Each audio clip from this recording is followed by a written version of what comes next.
Hello and welcome to Ryno's Orioles Report. Please like the video and subscribe to the channel. Well, losing streak got up to 8 games, but finally snapped yesterday. And to a certain extent, I feel some of the things that I thought was a problem with Brandon Hyde, especially this season, feel that Tony Mansolino is trying to correct that. And that is not pitching some of your back end guys because you're not winning. Dominguez, Soto, Cano, Bautista all pitched this series. And Bautista pitched quite a bit. Now, again, is that something that Elias told Mansolino to do? Is that something Mansolino thought was the problem or thought Brandon Hyde was doing wrong and is now making an effort to correct that? It certainly seems that way. Nothing has been confirmed, but it definitely seems that way. Of course, at the same time, why didn't somebody just tell Brandon Hyde to pitch those assholes more? Hey, boss man, if you pitch these guys more, it might save your job. Nobody did that? That's kind of shitty, but it is what it is. But losses to begin with. So let's get to game one. Baltimore Orioles 4, Milwaukee Brewers 5. Holiday. Mansolino has been sticking with Holiday at a leadoff spot. To a certain extent, it is working much better. That Angels series, like 2 hits the entire series, hitting leadoff. Turning it around a bit more. Lately, anyway. But just the one hit in this game. Mountcastle, though I do feel that they want a right-handed bat because the idea here is you're going to want Henderson. Not Henderson. Or I guess it could be Henderson if you're giving Holiday a day off.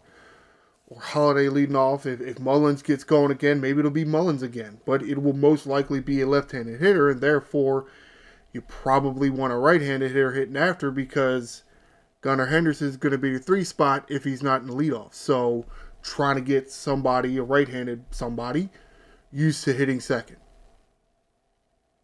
For the most part, I think it has benefited Mountcastle. We'll see going forward. I feel like ideally, since it's what they brought Tyler O'Neill here for in the first place, or at least one of the big reasons, to crush lefties, which he hasn't doing. Of course, he's been barely playing because he's constantly injured. Of course, what else is new for an Oriole player? Would ideally be Tyler O'Neill, right? Or maybe Jordan Westburg, but we'll see. Get a little bit ahead of ourselves there. Mountcastle 0 for in this game. Very disappointing. Henderson 0 for. Walked once. Ramon Laureano 3 hits and an RBI. Okay. Probably the most unlikeliest cleanup spot hitter that we would have, to start the year. Would you guess, hey, Ramon Laureano is going to be hitting cleanup? You'd be like, who the hell is Ramon Laureano? Well, we know who he is now. Ryno Hearn, 0 for, walked once. Ramon Arias, 1 hit. Cedric Mullins, a hit, 3 RBIs, walked once. Dylan Carlson, 0 for, walked once. Remember, Carlson's up here because O'Neill on the injured list. Maverick Hanley, 0 for. Yeah, backup catcher seems to be real pain point for the past few years. McCann, while defensively McCann was okay and the way he handled the pitching staff was great, offensively not the same. Adley Rutschman getting a pinch hit spot. He was available to pinch hit? You mean he didn't DH? Holy shit. Shocking. Who did DH? Man, the way that they got this... Who the hell DH'd? There had to be O'Hearn. This website is terrible. I don't know what they did here, but it doesn't even have anybody listed as DH. It has Mountcastle and O'Hearn both listed as first base. Wow, this is terrible. But no, Rutschman did not DH. So yes, he was available to pinch hit. And He might as well not have pinched it because he didn't get a hit, so it didn't matter. So he stood there.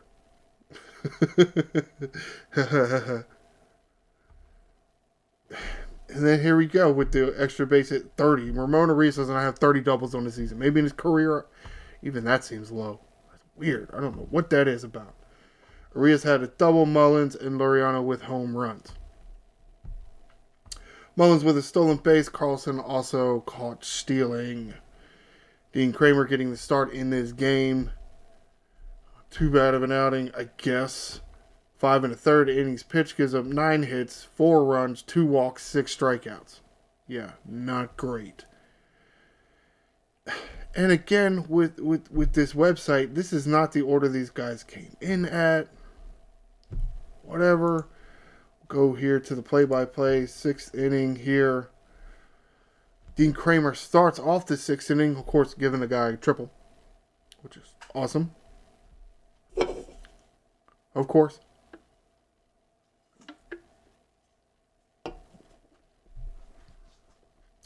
Then he gets a strikeout, and then Sir Anthony Dominguez replaces Dean Kramer.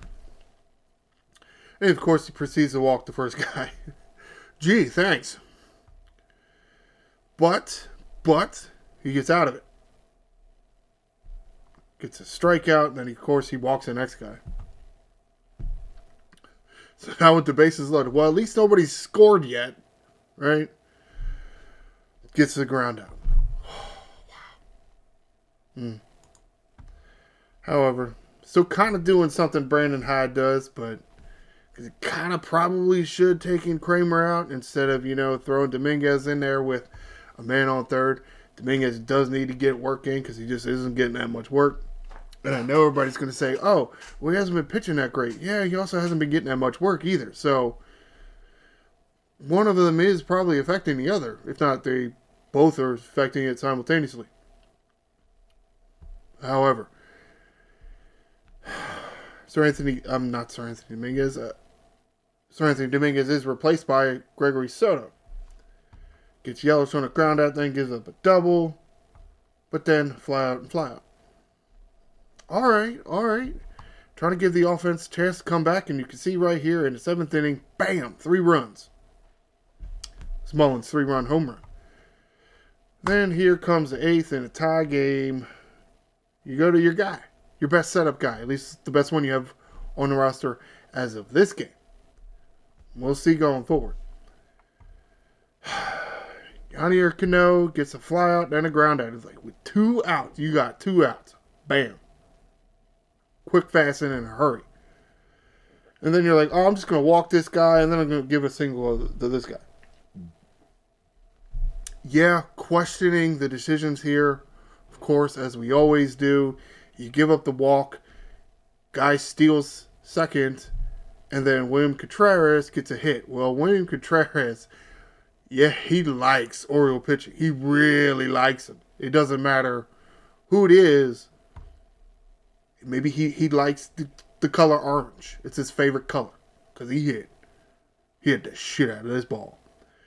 The whole series, hitting all over the place. So the idea is, well, first base open, just walk the guy. You have 2 outs. Of course, then you have to face Jackson Chourio, who is... Okay, he plays center field, but he's the Brewers' either Jackson Holliday or Gunnar Henderson. Pick one.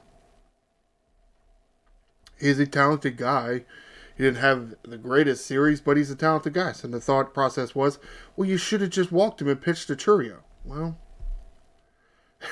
then when he hits anyway, you're like, well, you shouldn't have walked Contreras. So what do you do there? And the thought process is, well, it's Yadier Cano, the best, healthiest relief pitcher we got. If he's not going to get the job done without giving up a run, then nobody on this roster is. So, what's the difference? And I kind of agree with the logic. Sometimes it makes better sense baseball. Makes better baseball sense to just not pitch to a dude. Especially when you come back and look at the lineup here. William Contreras, 4 hits, 2 RBIs. Jackson Chourio, 0 with a strikeout. Hindsight. I can't make my hindsight joke anymore because Brandon Hyde ain't here no more. I could say it anyway. He can always be a part of this organization. There you go. Hindsight says you shouldn't have pitched to him. But yet this is long after the game, so we have that at our disposal. So final lines on these relief pitchers. Sir Anthony Dominguez, 2 innings pitched, finishing off the 6th inning. No hits, no runs, 2 walks, 1 strikeout. Soto pitching the full 7th inning, 1 hit, no runs, no walks, no strikeout. Cano pitching the full 8th inning, 1 hit, 1 run, 1 walk, no strikeouts. Not the greatest performance here. Oh, that's the same game. Yes. Okay, here we go. Oh, wasn't scrolled all the way up. Game 2. Baltimore Orioles 2, Milwaukee Brewers 5. Yeah, Bat's a little asleep this night. Holiday hitting RBI. All right. Adley Rutschman up there instead of Mountcastle. Mountcastle all the way down. 1 hit. Henderson 1 hit. Ramon Laureano 0 only 2 plate appearances. He had to leave the game. Started at right field this night and coming in on a shallow fly ball. It looked like he was going to make the slide and grab for it. And then all of a sudden, his foot or his spike or something got caught in the grass out there. I don't know if maybe it's a dome. So what would they have out there? A sprinkler system? Yeah, I don't know, honestly. I don't know the field that well. Hopefully they don't have something out there. And the turf monster reached up and grabbed his foot. And he went tumbling.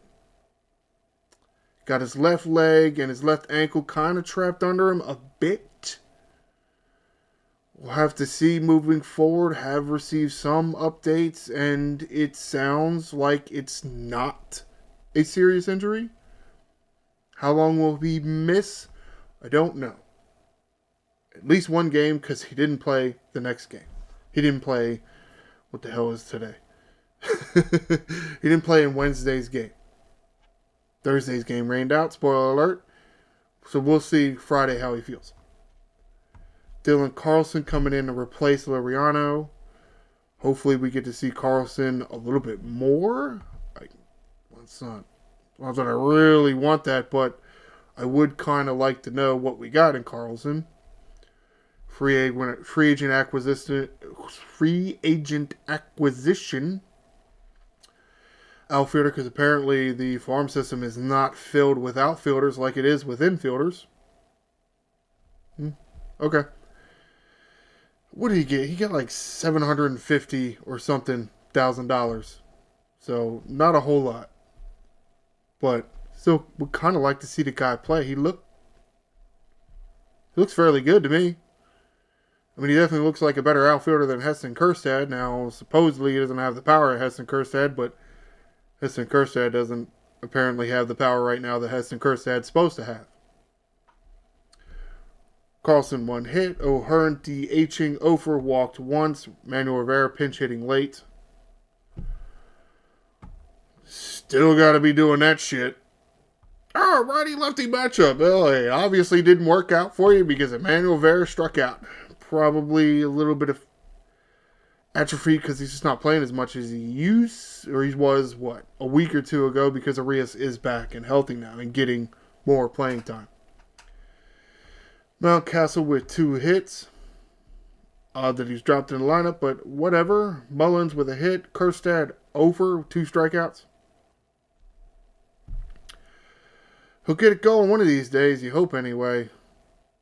Spoiler alert, he did the next day, a little bit. Ramon Arias a hit and RBI, also walked once. 1 extra base hit in this game. Jackson Holliday hitting a triple. I think, did he get an RBI on that? That was what he got an RBI on. I guess Arias drove somebody in, and then Holliday drives in Arias. And then nobody can drive in Holiday. Goes 1 for 7 with runners in scoring position. Ha! Yeah, Henderson stole a base. Yeah, good job. And good job, Rutschman and Holiday, for making errors. Yeah, that's wonderful. Woohoo! Keegan Aiken getting the start in this game. Technically opener, but yeah. 1 full inning pitch, the first inning. Weird for a reliever, but however, no hits, no runs, 1 walk, 2 strikeouts. Well, it seemed to work, except for the walk, but everything else looked pretty good. And the reason they did that because Chase McDermott, Kyle Gibson, haven't gotten to the article yet, but Kyle Gibson was sent to, I don't know who the fuck they send away anymore. It's so confusing. I mean, I got a few articles to keep track of it, but I don't remember who they sent away to get, what's her name? Chase McDermott. I feel like it was Gibson, and then it was some reliever like Colin Selby or something, and I think they sent Selby back down to get Chase McDermott to make the start here, because they actually still have 5 other starters on the roster if you count Charlie Morton. But wasn't ready to get Charlie Morton as a starter yet, and that's why McDermott was here. Doing the bulk role, pitching 4 2/3 of an inning, gives up 4 hits, 3 runs, 5 walks, 2 strikeouts. It's all fine there except for the walks. You'd even accept the 3 runs. You would even take that. Of course, if you're not walking 5 dudes, you're probably not giving up 3 runs. But no, you got to walk people. Walking 5 in less than 5 innings, that's not good. It's not good. And he's not a young guy anymore. He's in his late 20s. You got to stop walking people. Plain and simple. If he can't stop walking people, then you know what? You should stop giving him opportunities to start games. Give them to somebody else. Brian Baker in relief of Chase McDermott, pitching 1 1/3 of an inning, so closing out the 6th inning and pitching the full 7th inning. No hits, no runs, no walks, 1 strikeout. To a certain extent, I mean, up until then, the first 7 innings, the pitching staff keeping you in the game. 3 runs is not a lot for 7 innings of baseball. It's not. Pitching staff keeping you in the game. Offense just couldn't come through. And then here you go in the 8th inning. Here comes Felix Bautista. He's got to get some work in. Bottom line, that's why he was in there. The game technically still was somewhat close. As you can see, the Orioles scored 2 in their 7th. So it's 3-2 Brewers. So you're not too far behind. You're not. But Felix Bautista throwing 26 pitches here, so the most pitches he's thrown all year. Pitching on however many days rest, you lose track at this point because he's barely pitched. Just didn't have the same stuff. I know people are going to say, oh, it's because it wasn't a save situation. So, look, the dude's got to get in there. He's got to get in there. There will be growing pains. Him coming back from Tommy John surgery, he's not going to come back the same dude. He's not. He never will. Well, I won't say never, but that was never going to happen. We were going to have to go through this with him. The problem with Brandon Hyde was he didn't want to put him in there. At least Tony Mansolino was putting him in there. So, getting the repetitions. You can't get right. You can't get back to where you were or even close to back where you were after Tommy John if your damn manager won't put you in the game. So at least Tony Mansolino doing that. And again, it happened. It happened in this series. It happened under Tony Mansolino, which leads me to think either Tony Mansolino saw that as something Brandon Hyde wasn't doing right, or Mike Elias saw that and told Tony Mansolino to do it. But yeah, in an interview, he was like, oh, this was about the time we were going to do Bautista in back-to-back games. Yeah. Magically, this was the time. I don't buy it. Oh, spoiler alert, Bautista pitched next game. Final line on Bautista for this game, 2/3 of an inning pitch, gives up 2 hits, 2 runs, 1 walk, 1 strikeout.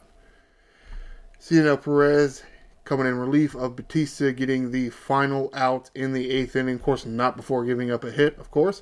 So 1/3 of an inning pitch gives up 1 hit, no runs, no walks, 0 strikeouts.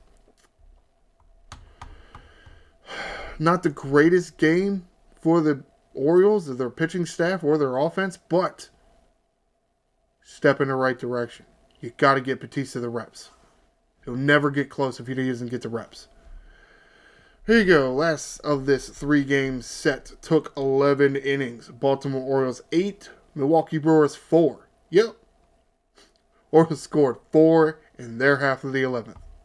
All right. How about that? Jackson Holliday hitting an RBI. Adley Rutschman 2 hits, 3 RBIs. Henderson 2 hits, walked once. Mountcastle 1 hit. O'Hearn 4 hits, 2 RBIs. Mullins 2 hits and an RBI. Rivera, Ofer, did walk once. Kjerstad hitting an RBI. Well, it's about damn time, dickhead. Dylan Carlson, Ofer, struck out twice. Urias pinch hitting late, does get a hit. And Jorge Mateo pinch running. Ends up scoring a run. So that was a good move. But finally something happened where it allowed you to actually do it. Something of note here. Let's go to the play-by-play. Because you can see here by the 6th inning, the Orioles were actually losing. The 8th inning came around. They scored 2 to take the lead. And it was Heston Kjerstad singling to left field, advances to second on a throw. Rivera to third. O'Hearn scores. Was a throwing error there. So, yeah. In the 8th inning, it was Heston Kjerstad with the RBI to get you the lead. He ended up giving one back in the 9th to forcing the tie, but that's a separate issue. Kjerstad finally coming through. Also did actually make a really nice sliding catch in this game. Hopefully something's turning around for this guy. We don't know. We'll see. Mullins, O'Hearn, Rutschman with triples. Rutschman with a home run. That was Rutschman with that 3-run home run in the 11th. Tomoyuki Sagano getting the start in this game. Great outing by him, pitching 6 full innings, gives up 5 hits, 2 runs, 1 walk, 3 strikeouts. That's fantastic. You minimize the damage done by your opponent, keep your team in the game, and you give 6 innings. Yeah, they still had to cover 5 innings, but that's, something different. Look at this guy, A. Kittredge. Who the hell is that? Where have you been this entire season? Knee injury. Cool. Well, finally earning that paycheck. Andrew Kittredge, first appearance with the Orioles, season debut, coming off of that knee injury, hoping that he's worth that $10 million. If he pitches like that, he will be. Hopefully that's what we're going to get. I mean, I'm sure he's going to give up runs at some point, but this is another kind of guy we need. I mean, it was somewhat of an impressive outing. It seemed like dude threw the ball where he wanted to throw the ball, and he only needed 8 pitches to get the 3 outs. Okay? Works for me. 1 full inning pitch, the 7th inning for Andrew Kittredge. No hits, no runs, no walks, 1 strikeout. Pretty nice slider he's got, too. Funky ass delivery. Funky. It looks funky, but it works. Might be part of the reason why he is good at his job, because I gotta imagine as a hitter, it's about timing, and you do have to follow the ball, track the ball in the pitcher's hand so you can track it coming out of the hand. And it's not exactly smooth, so therefore got to be hard to pick up and track. We'll see moving forward. Gregory Soto in relief of Kittredge, pitching the full 8th inning. No hits, no runs, no walks, 1 strikeout. Felix Bautista in for the save. First blown save of the year. Spoiler alert, pitching the full 9th inning. Gives up 1 hit, 1 run, 2 walks, 1 strikeout. Yeah, but again, growing pains. But growing is the key there. First time back to pitching in back-to-back games. He threw 24 pitches. That's more 20 plus pitches in 2 straight outings. I feel like, as from a health standpoint, he's got to be fine. Excuse me. Now, as far as getting his stuff back, we did see the fastball ramp up to 99. I feel like that was after he gave up a run, so he was probably a little pissed off. Using the slider a lot more. Now, at the same time, I feel like he's throwing that and he's surprising it, dude. But you know what? If you throw it a third time, it ain't a surprise to nobody no more. Adley, stop doing that. However, Brian Baker on in relief of Bautista after the Orioles get one in their half of the 10th. Bam, another blown save. Holy shit, 2 blown saves. I get it, because technically your team had the lead and you gave it up, but at the same time, should the reliever get a blown save if Major League Baseball is the ones putting a runner in scoring position? I gotta say no, just because having a blown save can hurt you in contract time. Now, should that hurt you when Major League Baseball is the reason why you gave up the run? Debatable. Baker pitching the full 10th inning, gives up 1 hit, 1 run, unearned, no walks, 1 strikeout. Okay. And technically credited with the win because he was the pitcher of record when Adley Rutschman hit the home run. And Sir Anthony Dominguez does not get credit with the save because it was 4 runs. Disappointing, but oh well. Sir Anthony Dominguez pitching the 11th inning.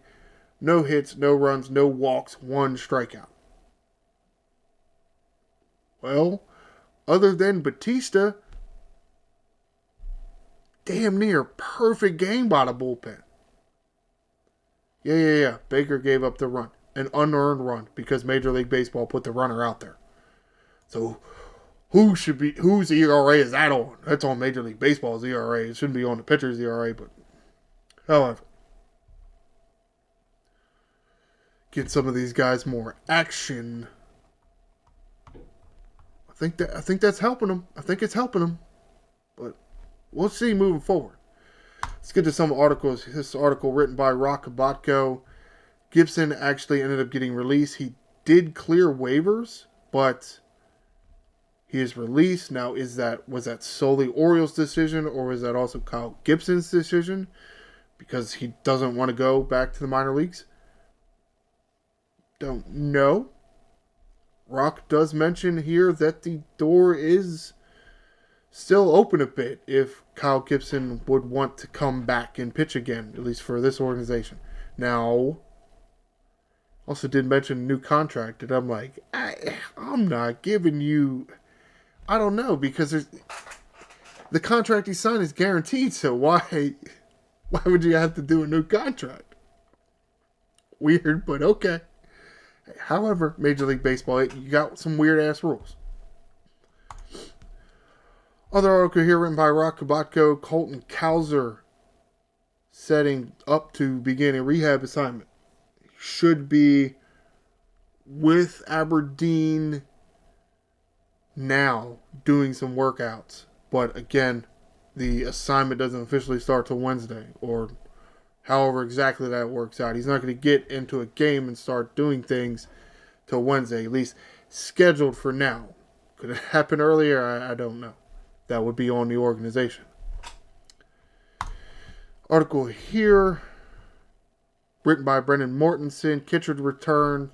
Chase McDermott sent back down.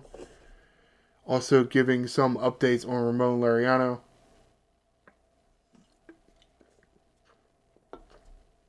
As of right now, it does appear that avoiding any kind of serious injury. This article here written by Rock Kabatko talking about giving a few updates on a few injured guys. Looks like Westberg should be. Should be. I mean, it's a hamstring injury, so who's that? They're targeting early June for Jordan Westburg. Gary Sanchez, no real update other than he still has a brace on the one hand, and with the right hand and the left hand, he can still play pull with. Yeah, that's wonderful. Love hearing that. Whatever. Update, Grayson Rodriguez should begin throwing soon. Whatever the hell that means. Tyler Wells throwing bullpen sessions. Rock's article mentioned he's up to 5. His 5th bullpen session. Okay. Kyle Bradish still throwing side sessions. Difference between side session, bullpen session is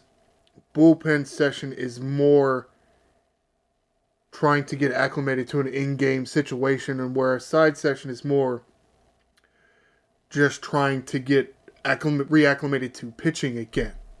So one is more intense, closer to what a game is like. Next step after a bullpen session, or after his bullpen sessions are done, should be rehab assignment. So if Tyler Wells is 5th bullpen session, gotta be really close to doing a rehab assignment. Now, it doesn't appear that Kyle Bradish is too far behind, so Wells does come back to the rotation. Good. Charlie Morton out. Good. But then Kyle Bradish come back, 2 weeks to a month after that? Tyler Wells to the bullpen, Bradish to the rotation? Because you're not going to send Sagano away. You're not going to send Eflin away. You're not going to send Kramer away. Povich, in my opinion, the only way to grow him is for him to be a starter. Sending him to the bullpen does nothing for him. Sending him to AAA does nothing for him. He doesn't have anything left to learn at AAA.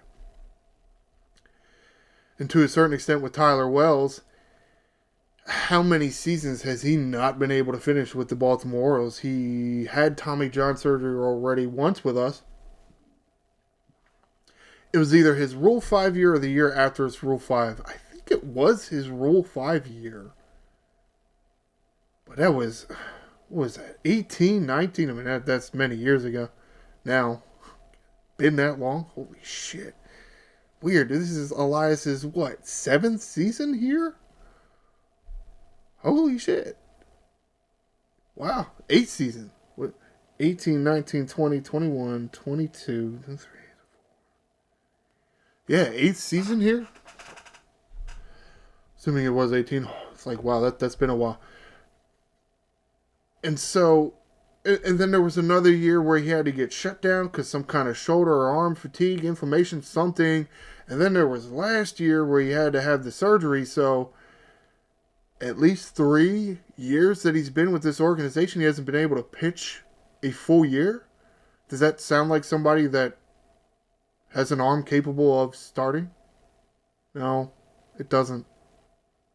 It doesn't to me. But however, hard decision time.